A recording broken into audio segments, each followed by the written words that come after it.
दोस्तों, मैं संदीप कुमार गौतम आपका गौतम हुसैन क्लासेस के यूट्यूब चैनल पर स्वागत करता हूँ। आज हम 11th क्लास का अलग टॉपिक स्टार्ट करने जा रहे हैं। हमने सेट कंप्लीट पढ़ चुके हैं। सेट क्या होता है, सेट के बारे में सब कुछ डिटेल हमने पढ़ा है। जो भी बच्चे अभी नए हैं, जिनको नहीं पता सेट क्या होता है, सेट के टाइप क्या होते हैं, या कुछ क्वेश्चन भी हमने सेट के इंपॉर्टेंट क्वेश्चन भी सॉल्व करवाया है, तो आप जाके प्लेलिस्ट में आप वहाँ से आप देख सकते हैं। आज हम स्टार्ट करने जा रहे हैं। हमारा जो सेकंड टॉपिक है वो है रिलेशन फंक्शन। बट हम जो ये रिलेशन फंक्शन है वो 12th क्लास में कंप्लीट करा चुके हैं। जिन भी बच्चों को रिलेशन फंक्शन नहीं या डाउट है कि या क्लास में नहीं करवाया गया, तो आप 12th क्लास का जो हमने एक सीरीज स्टार्ट किया वहाँ से आप जाके क्या रिलेशन फंक्शन देख सकते हैं। वहाँ भी हमने पूरा 11 से ही पढ़ाना स्टार्ट किया था, तो वहाँ से आप देख सकते हैं। इसलिए हम रिलेशन एंड फंक्शन नहीं स्टार्ट कर रहे हैं, क्योंकि एक बार हम पढ़ा चुके हैं तो उसको हम दोबारा पढ़ाना ठीक नहीं है। अब हमारा आज का जो नेक्स्ट टॉपिक है ट्रिग्नोमेट्रिक फंक्शन, जो आपका तीसरा चैप्टर है। ट्रिग्नोमेट्रिक फंक्शन आज स्टार्ट करना है, उसके बारे में हमको जानना है एक्चुअल में वो होता क्या है। वैसे हमने ट्रिग्नोमेट्रिक त्रिकोणमिति के बारे में 9th में भी पढ़ा है, 10th में भी पढ़ा है। अच्छे से हमने वहाँ भी क्वेश्चन को सॉल्व किया है, इक्वेशन कैसे बनाया जाता है वो भी हमने सॉल्व किया है। आज हम बेसिक से बिल्कुल पढ़ेंगे। ट्रिग्नोमेट्री जो 11th क्लास का सिलेबस है उसमें हमको बेसिक से पढ़ना है, ठीक ना। जैसे कि हम 10th और 9th में कुछ नहीं पढ़े, आप इतना समझ लीजिए। आपको ये समझना है कि आपको 9th और 10th में बिल्कुल भी नहीं पढ़ना है, ठीक ना। बिल्कुल भी नहीं पढ़े हुए हैं, आपको ये सोचना है। तो चलिए स्टार्ट करते हैं। ट्रिग्नोमेट्रिक फंक्शन ये आपके लिए नया चैप्टर है और इम्पोर्टेंट भी है। बोर्ड में 6 नंबर का ये पूछा जाता है, ठीक ना। इस टॉपिक से बोर्ड में 6 नंबर का आता है। तो ट्रिग्नोमेट्रिक फंक्शन स्टार्ट करने के पहले इसका चलिए हम बेसिक समझते हैं ये है क्या।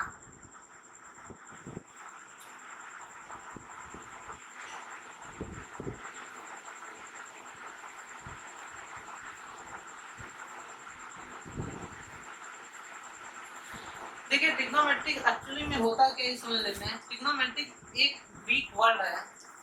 ट्रिग्नोमेट्रिक क्या, कोई दिक्कत नहीं, मैं भी जाने के लिए चलो अच्छा है। तो ट्रिग्नोमेट्रिक क्या है? ट्रिग्नोमेट्रिक एक ग्रीक वर्ड है। जो ट्रिग्नोमेट्रिक बना है एक ग्रीक शब्द से मिलकर बना है। किससे बनकर बना है? एक ग्रीक शब्द से मिलकर बना है, जिसका मतलब होता है, हम बताते हैं, ये 2 शब्दों से मिलकर बना है। एक ग्रीक का वर्ड है जो 2 शब्दों से मिलकर बना हुआ है। पहला जो वर्ड जिसे हम ट्राइगोन कहते हैं, ठीक है ना, और दूसरा है मेट्रॉन। इन 2 शब्दों से मिलकर हमारा क्या बना है? ट्रिग्नोमेट्रिक बना है। ट्राइगोन का मतलब होता है ट्राइंगल। ट्राइंगल का मतलब त्रिभुज, ठीक है ना। और मेट्रोन का मतलब होता है मेजरमेंट,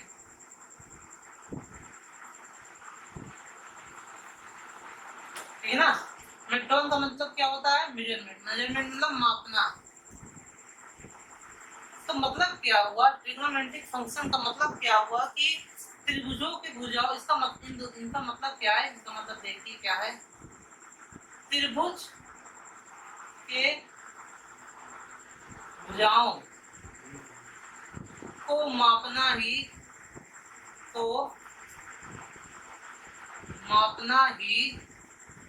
क्या त्रिकोणमिति कहलाता है। त्रिकोणमिति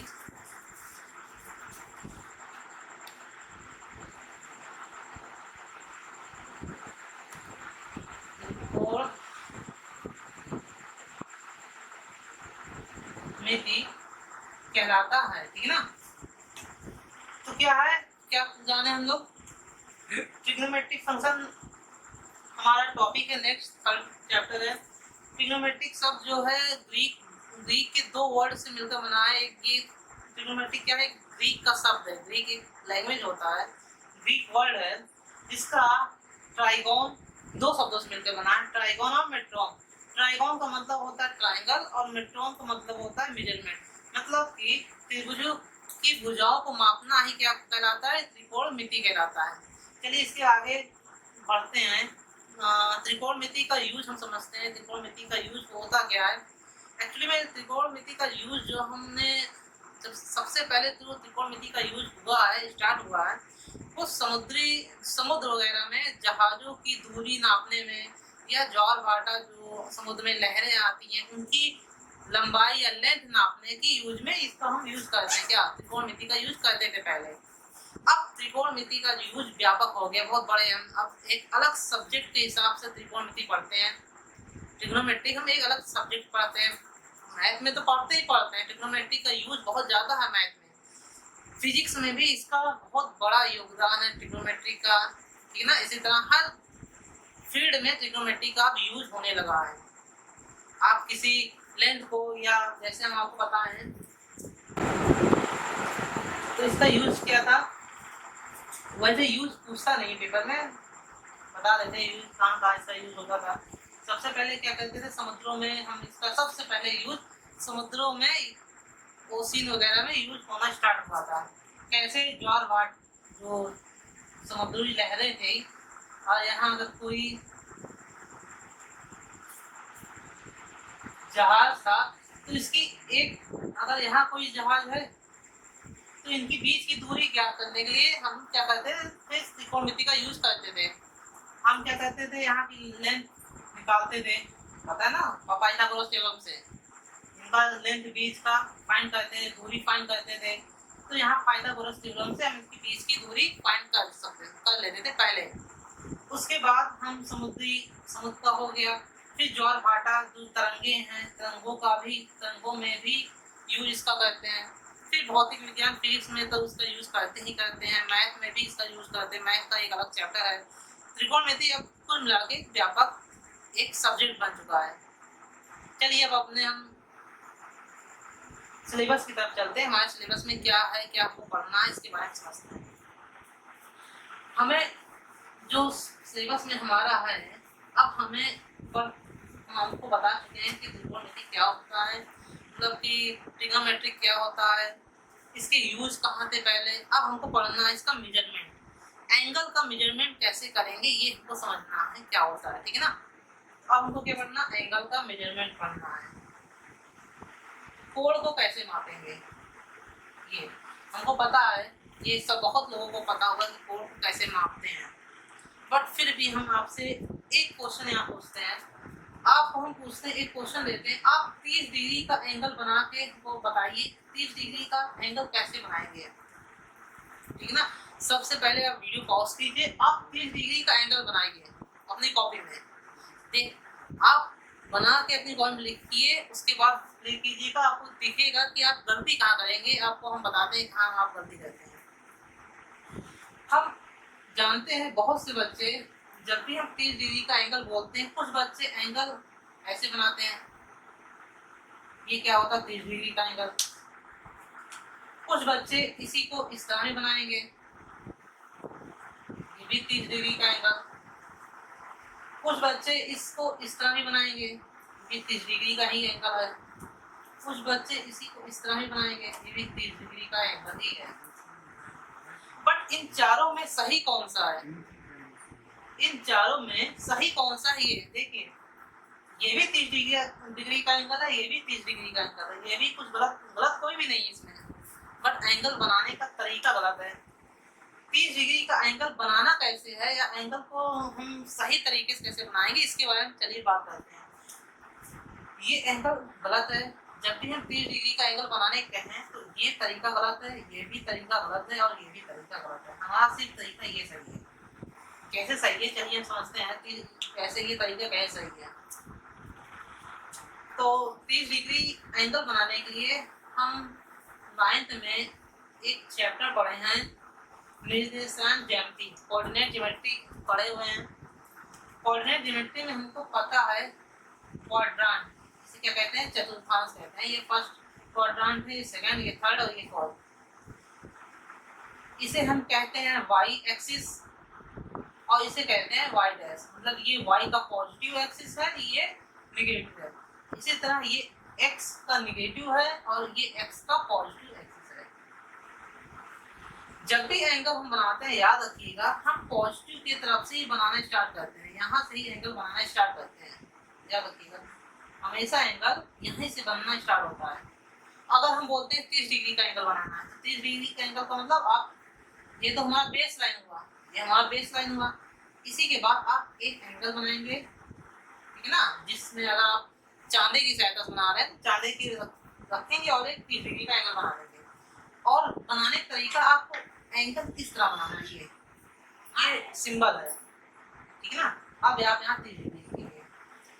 जब ये कौन सा एंगल है, ये इसे हम कहते हैं पॉजिटिव, क्या बोलते हैं, पॉजिटिव एंगल बोलते हैं इसे हम, मतलब धनात्मक कोण बोलते हैं, ठीक है ना।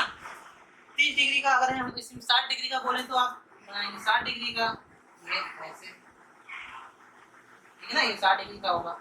तो मतलब एक्स एक्सिस के जितने भी ऊपर एंगल बनने स्टार्ट हुए वो सारे पॉजिटिव होंगे, ठीक है, क्या होंगे, पॉजिटिव एंगल होंगे। अगर आप 30 डिग्री के नीचे भी बना सकते हैं, यहाँ भी बना सकते हैं, ये भी हो गया, ये भी एंगल हो गया। बट ये जो 30 डिग्री का एंगल होगा इसे हम निगेटिव कहते हैं, निगेटिव एंगल कहते हैं, ठीक है ना, क्योंकि ये वाई एक्सिस के नीचे जा रहा है, वाई एक्सिस के जो भी नीचे जाएंगे हम वहां क्या जाएंगे, मतलब इसके नीचे जब बढ़ते जाएंगे तो निगेटिव होता जाएगा, समझ रहे हैं आप। एक बात और, निगेटिव और पॉजिटिव एंगल कहने का मतलब हमारा ये है कि आप घड़ी देखते होंगे, अगर मैं यहाँ एक घड़ी बनाते हैं, ये घड़ी को आप ध्यान से देखिएगा, ये 12, ये 6, ये 3 और ये 9। एक घड़ी जो है ये किस डायरेक्शन में चलता है, इस डायरेक्शन में चलता है ना, क्लॉकवाइज चलता है। तो जब भी एंगल बनाएंगे, जब एंगल एंटी क्लॉकवाइज होगा तो वो प्लस होगा, और जब एंगल क्लॉकवाइज होगा तो वो निगेटिव एंगल होगा। क्या बोला हमने, जब एंगल एंटी क्लॉकवाइज, ये एंगल क्या है, एंटी क्लॉकवाइज चल रहा है, देखिए यहाँ से स्टार्ट करके यहाँ जा रहा है, उल्टा है ना इसी का, ये क्या होगा, पॉजिटिव एंगल। क्या, क्यों, क्योंकि ये एंटी क्लॉकवाइज है, बट इसी का अगर क्लॉकवाइज चले तो वो निगेटिव हो जाता है। आई होप आप समझ रहे हैं कि एंगल हमको बनाना कैसे है, ठीक है ना। तो आप समझ गए होंगे एंगल आपको कैसे बनाना है। आपको एंटी क्लॉकवाइज जब आप बनाते हैं तो पॉजिटिव एंगल वो कहलाएगा, मतलब धनात्मक कोण कहलाएगा। अगर आप क्लॉकवाइज चलते हैं तो वो ऋणात्मक एंगल, मतलब निगेटिव एंगल कहलाएगा। आई होप समझ रहे हैं। अब एंगल को रिप्रेजेंट करने का, या एंगल को हम दो तरीके से मापते हैं, मेजरमेंट करते हैं एंगल को, उसके बारे में हम समझ लेते हैं। एंगल को दो तरीके से समझते हैं, तो इसको आप पहले कॉपी कर लीजिए, इसको हम इसके बाद इसको मिटाते हैं।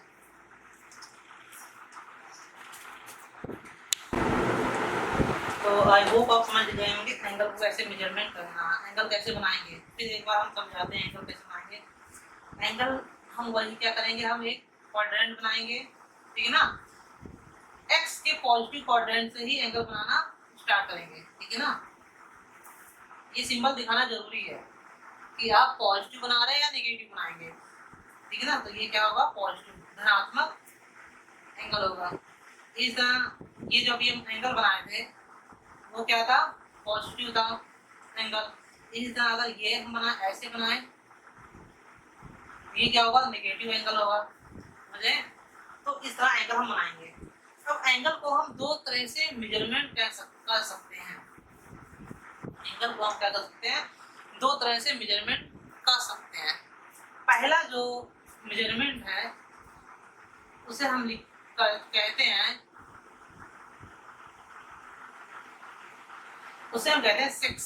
सेक्साजेस्टिमल एंगल कहते हैं या मेजरमेंट कहते हैं, ठीक है ना। इसे कहते हैं सेक्साजेस्टिमल मेजरमेंट कहते हैं। ये क्या होता है, ये एक्चुअली में अभी हम जो आपको कोऑर्डिनेट वाले बताए हैं सिर्फ उसी का है, ठीक है ना, उसी का पार्ट है। जैसे को आप सिस्टम लिख लीजिए। क्या करते हैं इसमें, एक हम इसमें फिर वही चतुर्थांश बनाते हैं, कोऑर्डिनेट बनाते हैं। इसमें एक चीज और जान लीजिए, एक कोऑर्डिनेट में हमेशा क्या हो, कितने एंगल का कोण बनता है, 90 डिग्री का, यहाँ भी 90 डिग्री का, और यहाँ भी 90 डिग्री का, और यहाँ भी। मतलब टोटल अगर हम कवर करें तो हम बता सकें कि यहाँ टोटल कितनी डिग्री का, 360 डिग्री का कोण बनता है।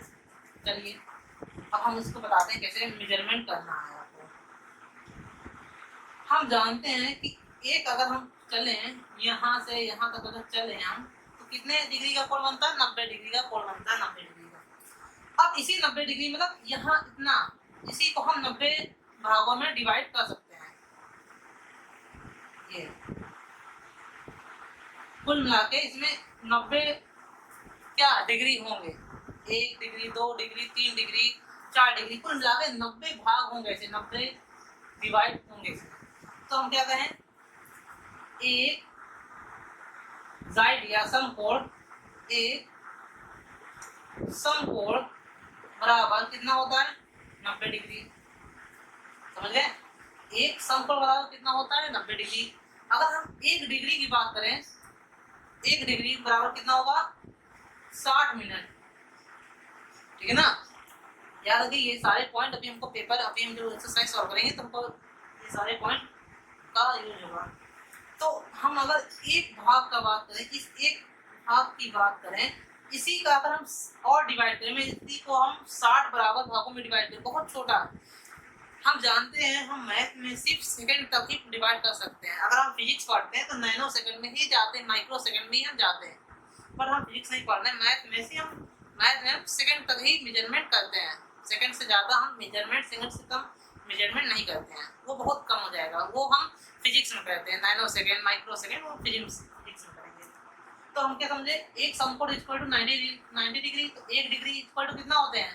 60 मिनट। और 1 second, sorry 1 minute equal to कितना होता है?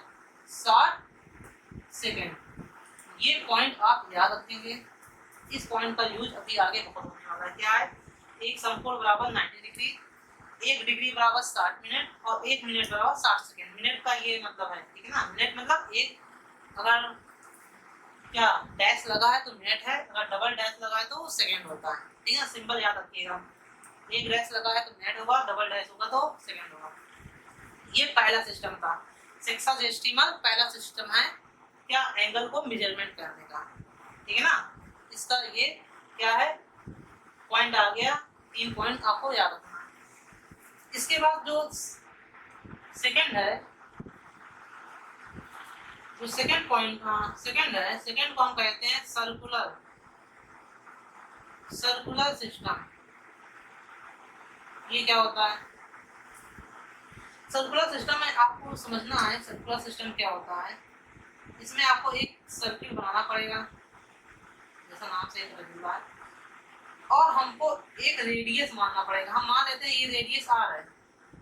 अब इसी रेडियस के बराबर का एक चाप, मतलब एक आर्क लगाना है।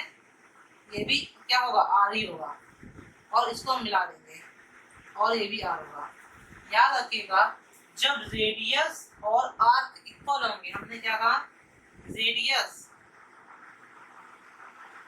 बराबर आर्क, आर्क मतलब चाप, जो हम यहाँ एक चाप है ना, आर्क का मतलब चाप और रेडियस का मतलब त्रिज्या। जब दोनों बराबर होते हैं तो उसमें जो यहाँ एंगल बनता है उसे हम एक रेडियन कहते हैं। क्या कहते हैं? एक रेडियन। रेडियन का मतलब एक के ऊपर ये ऐसे सी लगा देते हैं तो इसे हम कहते हैं एक रेडियन। क्या कहा? जब रेडियस और आर्क, आर्क का मतलब चाप बराबर होते हैं तो उसे हम कहते हैं एक रेडियन। ठीक है ना? चलिए अब इसको हम सॉल्व करते हैं, आगे हम इसको प्रूव करते हैं कि इसका कुछ फॉर्मूले आते हैं जो कि हमको भी पेपर में यूज आएगा, इसको कैसे सॉल्व करना है। उस क्वेश्चन, वो जो फॉर्मूला आएगा यदि हम सॉल्व करने जा रहे हैं उस पर क्वेश्चन पूछा जाता है, बहुत क्वेश्चन आता है, आपको पहला एक्सरसाइज मिलेगा उसी पर। चलिए इसको सॉल्व करते हैं।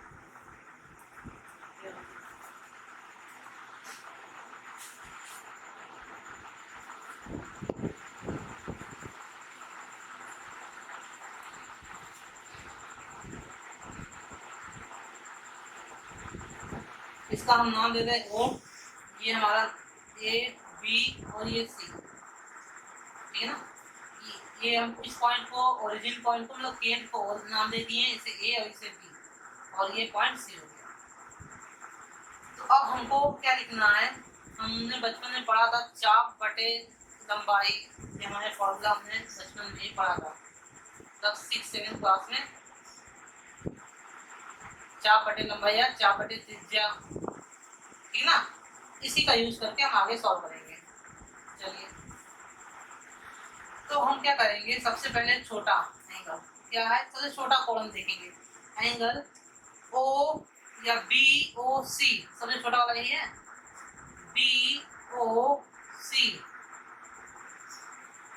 बी ओ सी अपॉन बड़ा वाला है A O C, angle A O C,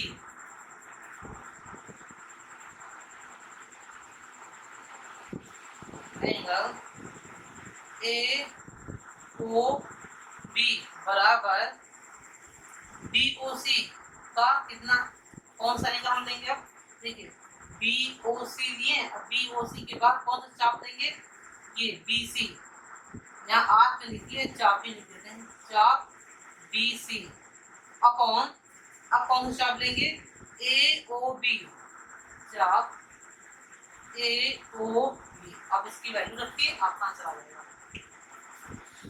B O सी क्या है, यहाँ देखिए बी ओ सी क्या है, एक रेडियन है, एक रेडियन है, इसके बीच में जो एंगल बना है, कोण बना है, वो एक रेडियन का है। अब ए ओ बी क्या है, ए ओ बी ये पूरा एक क्या है, पाई है, पाई मतलब 180 डिग्री। अगर इसी को हम यहाँ पर बढ़ा लेते हैं तो यहाँ कितना हमको पता है कि एक लाइन में हमेशा 180 डिग्री का कोण बनता है, एक लाइन के ऊपर जो कोण बनता है 180 डिग्री का, तो ये एक लाइन मान के चलिए, तो इसका हाफ क्या बनेगा 180 डिग्री, तो हम यहाँ डायरेक्ट 180 डिग्री लिख लेते हैं, इक्वल टू चाप क्या है BC, BC क्या है, BC क्या है हमारा R है, तो यहाँ के लिखेंगे R अपॉन क्या लिखें, चाप AOB, AOB, अच्छा एक चीज हमको बताइए, सॉरी यहाँ AOB नहीं रहेगा, यहाँ रहेगा BACB, चाप है ना, ACB चाप रहेगा, ठीक है ना, ये रहेगा। अब बताइए एक परिधि या एक परिधि का पेरीमीटर, मतलब कि ये परिधि है ना, इसका फॉर्मूला क्या है, सर्कमफ्रेंस का पेरीमीटर क्या होता है, ये सर्कमफ्रेंस का पेरीमीटर क्या होता है, हमने पढ़ा है पेरीमीटर क्या होता है, पेरीमीटर इक्वल टू होता है, मतलब परिमाप इक्वल टू होता है 2 पाई आर, ये हम जानते हैं 2 पाई आर, तो हम पूरा थोड़ी, ये पूरे सर्किल का होता है, पूरे फ्रिंज का 2 पाई आर होता है, हम हाफ इसकी सी बात कर रहे हैं, इतने की बात कर रहे हैं, तो ये आधा है ना, तो ये पूरा आता है, इसका आधा करेंगे तो कितना आएगा, पाई आर आएगा, मतलब कि ए सी बी का कितना आएगा नीचे, पाई आर आएगा। अब क्या करेंगे, आर से आर कैंसिल करेंगे, बचेगा क्या, ये दिख रहा है,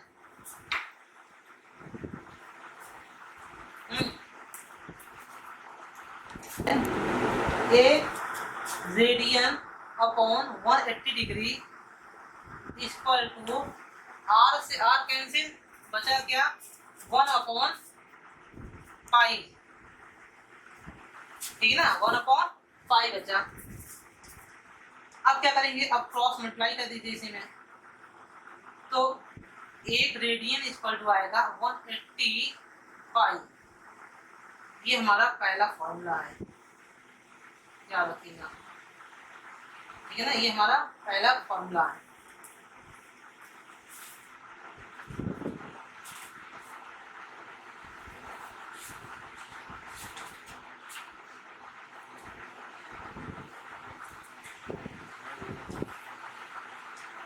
ये हमारा डिग्री में है। अब इसी को हम दूसरे तरीके से लिख सकते हैं कि 1 डिग्री इक्वल टू हमारा रहेगा पाई अपॉन 180, 180 ये हमारा किस में रहेगा, रेडियन में रहेगा, ठीक है ना, ये हमारा दो फॉर्मूले हैं, ये 1 डिग्री का फॉर्मूला है रेडियन में, एक ये रेडियन का फॉर्मूला है डिग्री में। इन दोनों फॉर्मूले का यूज अब हमारे अगले जो हम एक्सरसाइज यूज करेंगे उसमें ये आएगा, इन दोनों फॉर्मूले का यूज होगा। क्या था इसे देख लीजिएगा, क्रॉस मल्टीप्लाई करें तो एक रेडियन चेंज हो गया 180 डिग्री अपॉन पाई, यहाँ जो भी वैल्यू रखेंगे वो डिग्री में होना चाहिए, याद रखिएगा, जो भी वैल्यू होगा वो डिग्री में होगा। अब इसी को हम चेंज करके और करके इसी फॉर्मूले को हम इस तरह में लिख सकते हैं, 1 डिग्री इक्वल टू क्या होगा, पाई अपॉन 180 डिग्री, ठीक है ना। अब यहाँ जो वैल्यू रहेगा वो रेडियन में रहना चाहिए, ये सी का मतलब रेडियन है, याद रखिएगा, सी का मतलब रेडियन है। खास यहाँ सबसे इम्पोर्टेंट बात यही है, जब भी वैल्यू यहाँ रखिएगा, अगर कोई भी क्वेश्चन आया रेडियन को कन्वर्ट कीजिए डिग्री में, तो क्या करेंगे, यहाँ जो वैल्यू आप पुट करेंगे वो डिग्री में होना चाहिए। और कोई भी क्वेश्चन आया डिग्री से रेडियन में चेंज कीजिए, तो यहाँ जो भी वैल्यू आप रखेंगे वो रेडियन में होना चाहिए, डिग्री में नहीं होना चाहिए। आप यहाँ डिग्री में रेडियन रखिए और वैल्यू को मल्टीप्लाई करके आप आंसर निकाल सकते हैं। ये हमारा हो गया है क्या, सर्कुलर सिस्टम हो गया है। इसी का एक फॉर्मूला और बचता है जो कि हम आगे अभी कंप्लीट पूरी करवा देते हैं, ताकि हम आप पहला और दूसरा एक्सरसाइज अच्छे से उसके बाद कर सकें। नोट कर लीजिए आप। सर्कुलर सिस्टम में ही है ये दूसरा पार्ट, उसी का दूसरा फॉर्मूला है। दो फॉर्मूले हमसे पूछा जाता है। एक तो हमसे पूछा जाता है, एक पहला फॉर्मूला जो भी हमने इसके पहले बताया, रेडियन को कन्वर्ट करना जब डिग्री में और डिग्री को जब कन्वर्ट करना रेडियन में, तब ये दो फॉर्मूला यूज होंगे। एक फॉर्मूला हमसे और आ जाता है कि चाप की लंबाई देता है और बटे त्रिज्या। ऐसे भी फॉर्मूले हमारे ऐसे भी क्वेश्चन को देता है पेपर में, तो उसको कैसे सॉल्व करना उसे हम देख लेते हैं। देखिए ये एक सर्किल है, इस सर्किल में क्या है, ये आर है, ये आर है, ये पूरा जो लेंथ है, ये जो चाप है, इसकी लंबाई एल है। मान लिए इस पूरे चाप की लंबाई क्या है, एल है। कितनी, यहाँ से लेके यहाँ तक पूरा कितना है, एल है। ठीक है, ये इतना कितना है, आर है, ये कितना है, आर है, और ये भी आर है। अब आगे सॉल्व कैसे करेंगे, जैसे अभी सॉल्व किए। सबसे पहले angle A O B, angle A O B upon छोटा वाला angle A O C, A O C equal to बड़ा वाला एंगल लिए थे क्या, ए ओ बी, तो इसका बड़ा वाला चाप भी लेंगे क्या, ए सी बी, चाप ए सी बी अपॉन, अब क्या करेंगे, छोटा वाला यहाँ एंगल लिए थे, छोटा वाला चाप लेंगे ए सी। अब वैल्यू रख देते हैं, आंसर आ जाएगा। ए ओ बी क्या है, ए ओ बी क्या है, ये थीटा है। देखिए कंप्लीट पूरा थीटा है, तो थीटा अपॉन ए ओ सी क्या है, ए ओ सी क्या है, एक रेडियन है, एक रेडियन है, इक्वल टू चाप ए सी बी क्या है, ए सी बी क्या है, पूरी लंबाई एल अपॉन ए सी क्या है, ए सी क्या है, आर। ठीक है ना। अब क्या करें, क्रॉस मल्टीप्लाई करें। एक रेडियन का मतलब क्या है, कुछ नहीं है। अब हम मल्टीप्लाई करेंगे कोई आंसर नहीं आएगा, मतलब थीटा इक्वल टू जो आएगा, एक में अगर इसका मल्टीप्लाई करेंगे, एक में किसी भी नंबर का मल्टीप्लाई कीजिए, तो क्या होता है, उसका कोई मतलब नहीं होता। तो क्या आएगा, एल अपॉन आर। ये पहला फॉर्मूला। थीटा इक्वल टू क्या आएगा, एल अपॉन आर।